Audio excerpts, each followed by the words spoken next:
So you remember T-Series versus PewDiePie, right? Basically like the highlight of 2019. The battle that went on for nearly a year somehow, back and forth. There are a ton of great memes coming out of it, and it was just like a fun time here on YouTube. In the end, PewDiePie accepted defeat, he called off the war, and he lost. He took a fat L, unfortunately, and it made us all sad. But there's a new battle brewing in the darkness of kid YouTube channels called Cocomelon versus PewDiePie. They're slowly starting to approach PewDiePie enough to make him finally start talking about his next opponent, as you could say. Today we're going to talk about Cocomelon versus PewDiePie. This is going to be a huge topic, so make sure you go ahead and subscribe down below because I'm going to be covering a lot of videos on this topic, like when they're due to pass him and stuff like that. Anyways, let's get into this.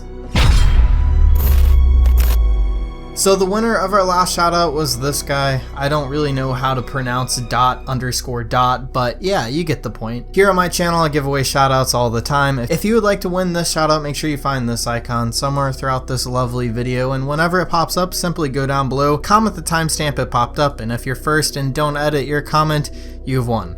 Anyways, let's talk about Cocomelon versus Pewds. So if you have any doubts if this is actually going to happen, let me tell you, PewDiePie is making a diss track on it. He mentioned it a while back on like a live stream or something like that. It's gonna happen. As soon as he puts out that diss track, it's gonna be the beginning of a large YouTube subscriber war again.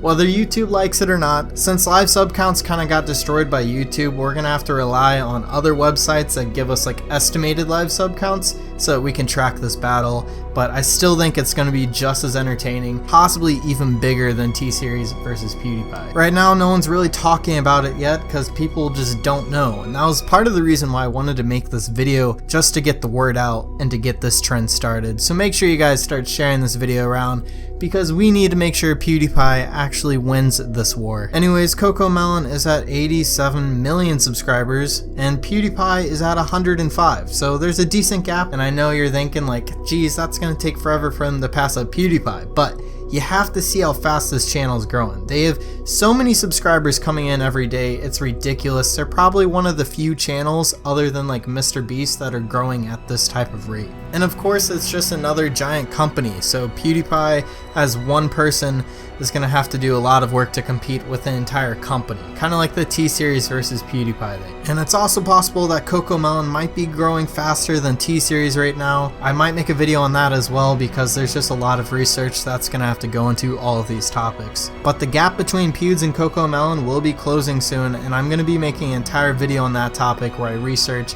and figure out exactly what date they're due to pass PewDiePie, supposedly, because we're not going to let that happen, right? Honestly, this is just like perfect timing for PewDiePie because he had his thing with T-Series last year, then his Minecraft Let's Play, and now it's time for Cocomelon to come in and make this huge new trend. So the 19-year-old army better be ready. Get all those alt YouTube channels prepared because this war is brewing and we won't accept defeat.